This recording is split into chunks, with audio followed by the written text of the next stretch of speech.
Good morning, everyone. It is Monday, September 26, 2022. This is the Sip Stack on Substack, read by myself, author Ryan Cipriani. And today's edition is entitled 5 Essential Tools Every Writer Needs, the AP Stylebook, a writer's best friend.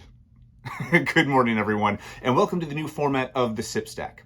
It is Monday, which always means a week of possibilities abounds ahead. I started my day with coffee on the porch, deep in thought, as loading trucks for the cookie company across the street rumbled through suburbia at 5 a.m. It felt like a poignant moment.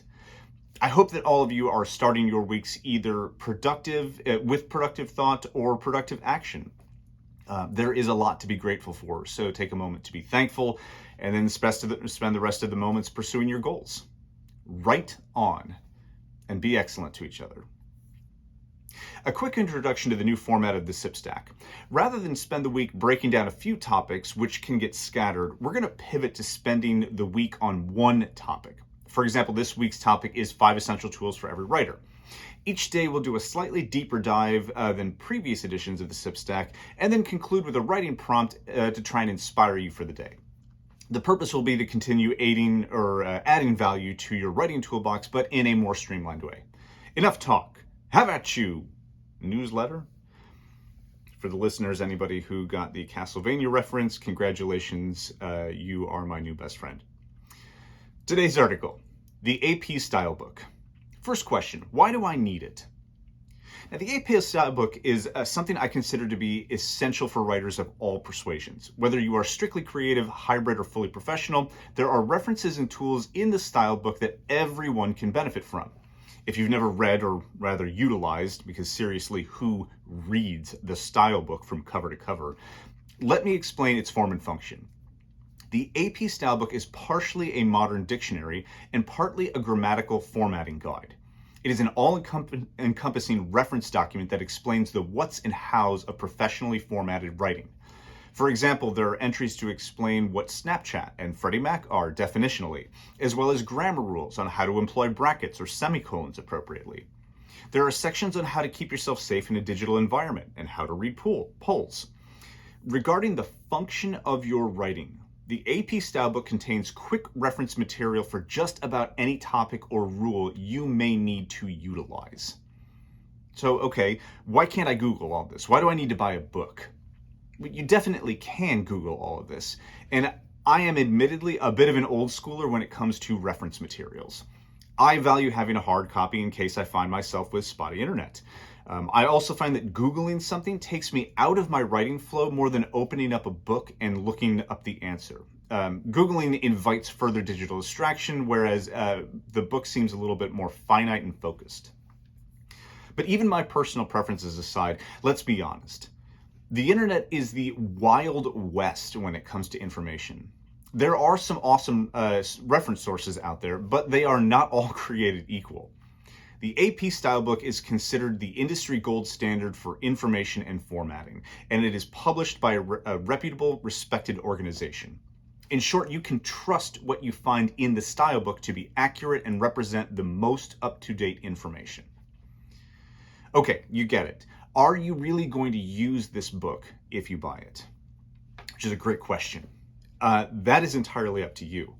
The AP Stylebook is a desk side reference material that I plumb often, but it was not always that way. Like any good tool, I had to learn to use the Stylebook. I find though the more I use it, the more often I use it, and it's now become something I reach for with the regularity of a dictionary. In fact, it's usually my first stop before a dictionary because it more succinctly explains the differences between things like affect and effect. There is actually an entry for that if you've ever been curious about the difference between the two. Now, if the price tag makes you nervous, I just looked it up. It looks like right now the most up-to-date edition is about $25. You can often find used copies from former years for about half the price or even less. Again, I just looked this up for listeners. I did find that the 2019 version of the book is going for like $12 somewhere. And while it might not have the most up-to-date information on cultural topics like changes in technology, most grammatical rules don't change, so you still get a really good value out of it. If you write professionally, though, you should consider having a current copy on hand. It is invaluable. Here's my challenge to you. Track down a copy of the Stylebook, whether current or secondhand, and put it on your desk. Then the next time you're questioning something you're writing, before switching tabs and going to Google, check the book instead. And try this for 2 weeks. See what it does for your workflow. Also, I just want to say that the SIPStack is not sponsored or otherwise influenced by the Associated Press. These recommendations represent my own opinions and practices. Today's writing prompt. I want you to pick an album or a short playlist with some of your favorite music on it, specifically music with lyrics. Then I want you to write a conversation between 2 or more of your current work in progress's main characters using only lyrics from the album. This exercise aims to reframe how you view the dialogue in your manuscript and think deeply about how each character uses their words. By putting someone else's words in their mouth, you have to be very selective about what they say and think hard about whether it represents something this character would actually say. We should always be thinking this way, but taking ourselves out of our comfort zone can help throw it into more sharp relief. Now, don't beat yourself up over this. Just aim for a 100 to 200 word conversation just to get the creative river flowing. And hey, it's just a good excuse to listen to some of your favorite music. All right, that's all for today. Let me know what you think of the new format. This is a flexible newsletter and it's always possible to change back, but I would love to hear your thoughts to all my writers, readers, poets, and dreamers out there. Have a great Monday. Let's start the week off strong.